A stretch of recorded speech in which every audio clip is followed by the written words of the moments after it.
आज की जो कथा है वो हम दीनदयाल उपाध्याय के बारे में बात करने जा रहे हैं।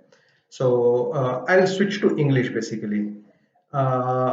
I came across these names in my personal life as one of the hospitals, memorial hospitals in Pune. And if I'm not wrong, I think there is one bridge in Bangalore also named after Dindayal Upadhyay. And apart from knowing him as a political leader, we don't know much about Deendayal Upadhyay ji. So I think this gave me an opportunity to study about him, and I would like to present what I have came across through the different sources about him. Okay. So Deendayal Upadhyay ji was born on 25th of September 1916. So yesterday, day before yesterday was his birthday, and it's 104-year-old that he was born in a village called as Nagala Chandraban. It's in Mathura district. His father was Bhagwati Prasad Upadhyay, and he was an astrologer. So when he was born, his father kind of predicted that he would be doing a great work for the nation, and that proved to be right. Uh, when Deendayal Upadhyay ji was very young, at the age of 8 years, that's when his both parents died, and then he was brought up by his maternal uncle. We call him as Mama, right? In his childhood, Deendayal ji was fondly called as Deena, and he was a very bright student. When he was studying in high school in Sikar, he was kind of a bright student, and Maharaja of Sikar gave him a gold medal and also a scholarship to pursue his studies. He did his intermediate in Pilani in Rajasthan, and after that he moved on to Kanpur and studied his BA degree in Sanatan Dharma College in Kanpur. Later, he moved on to Agra to pursue his masters, but he could not complete his masters due to untimely death of his cousin, and that's where he left his education. He also cleared the civil services exams, but he refused to join the services. Instead, he decided to dedicate his life to the nation.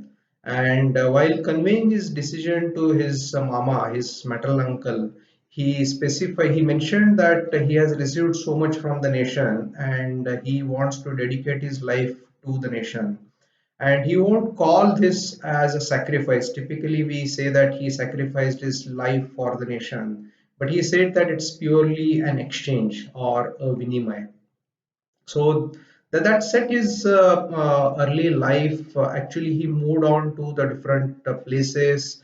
He was brought up in a kind of poverty, so he had the what you call understanding of what the poor life is, and also he had moved on to the different places.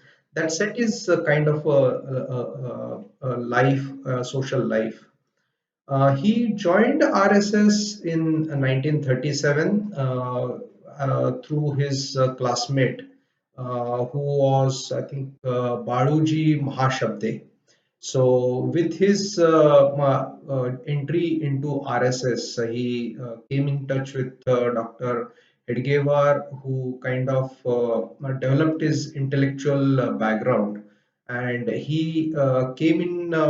He had the what you call. He attended multiple shakhas, and also he attended two long courses. Actually, so what we call as vacation camps in RSS, and during his second year of training in RSS, he became the lifelong pracharak. He decided that he wants to dedicate his life as a pracharak of RSS, and he continued till his life. In 1951, Shyama Prasad Mukherjee founded the Bharatiya Janasangha, and Deen Dayal ji was also that's where he entered into the political scenario. So he was given the responsibility of shaping up the Sangh, okay, ideology into Janasangh. So he was appointed as a General Secretary of Uttar Pradesh branch and of Janasangha. Okay, later he also became the All India General Secretary. So for almost 15 years he remained the General Secretary. If you see his political venture, he also contested a bipole of Lok Sabha. If you remember, that was a very early stages of political outfit Jan Sangh, and it had to gather a lot of ground.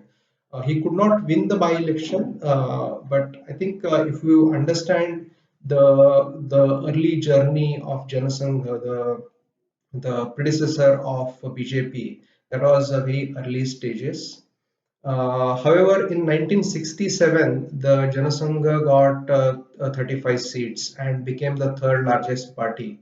So today, what we see as a BJP, its roots can be traced to the early days of the contribution by people like Deen Dayal ji.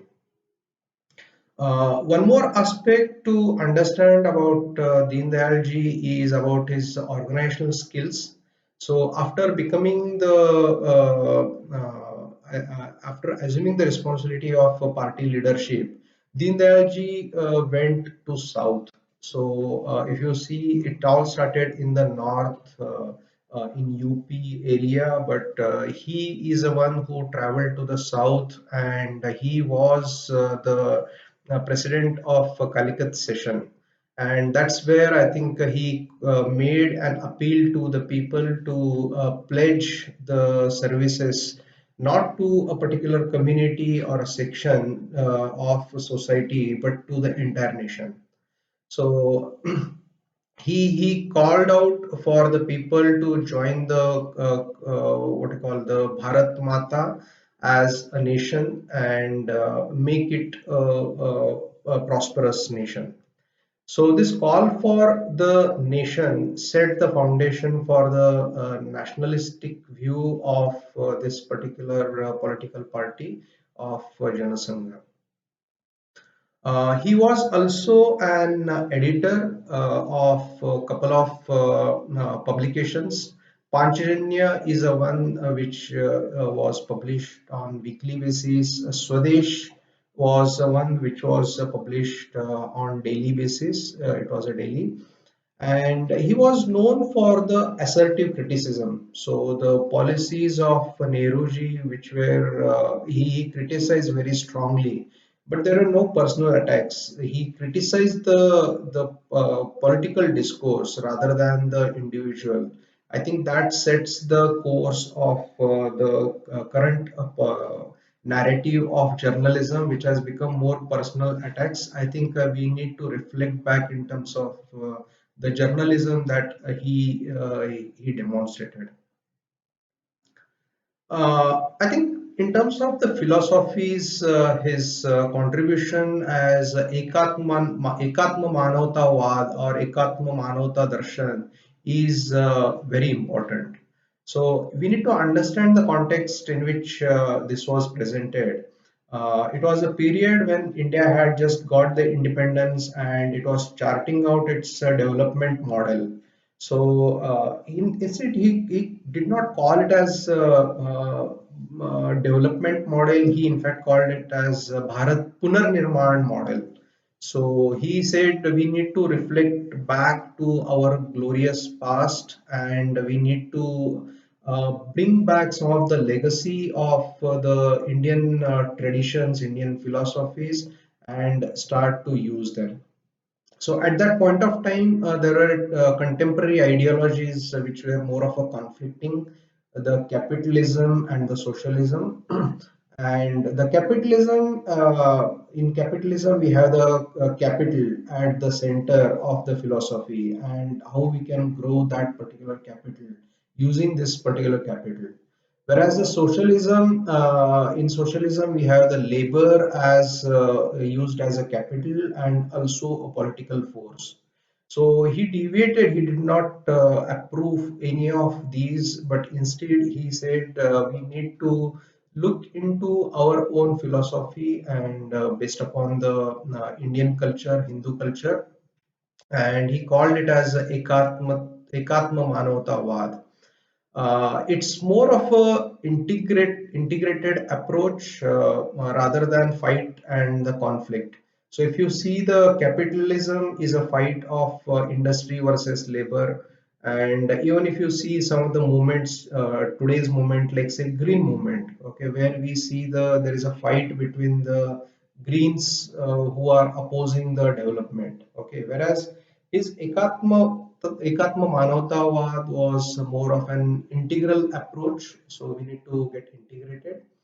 Uh, if we can see it as a concentric circles where the human being is at the center, the individual is at the center. So outside that particular center is the family, and if you expand it further, it goes to the society and to the nation and ultimately to the entire humanity. So we can see this Ekatma Manavtavad as these concentric circles, but at the center is the individual, is the human, and the development should be the based upon the integrated approach. He also brought in the philosophy, Hindu philosophy of dharma, artha, kama, moksha. So these are the char purusharths. So his philosophy also included this Hindu philosophy. He thus integrated the spirituality with the economics and the social philosophy. Golwalkar Guruji also believed in this concept of the organization where the integral humanism is not very different from the philosophy of nation, and that's how we see setting the foundation of Janasangha in terms of the Hinduism, the philosophies of Hinduism. That's what is integrated. Also, we need to understand the concepts like he also approved the Swadeshi, the Indianization of the products, the self-rule or the Gram Swaraj or the independence of the villages, and not to forget about the Antyodaya. Okay, so we talk about the economics at the bottom of the pyramid, the C.K. Pralad's famous economics of marketing, but that deals with profiting from the bottom of the pyramid, whereas his approach was how can we ensure that the development reaches to the bottommost pyramid of the society. So even today, if you see the Antyodaya Anna Yojana, which is a revamped kind of a philosophy, which was promoted by Atal Bihari Vajpayee in 2000, if I'm not wrong, that's where it started. And it talks about ensuring the bottom of the pyramid people, the poorest of the poor people, are not deprived of the food. So whether we call it as food security, etc., these are the terminologies. But I think in principle, in spirit, this is what was started by Atal Bihari Vajpayee ji, and it was aptly named after Antyodaya. Okay, so that's what is a terminology used by Deen Dayal ji. So I think to conclude, it was Deen Dayal Upadhyay ji was a very important link between the RSS. That's where he started his social career, and the political party, the Janasangh, that was founded.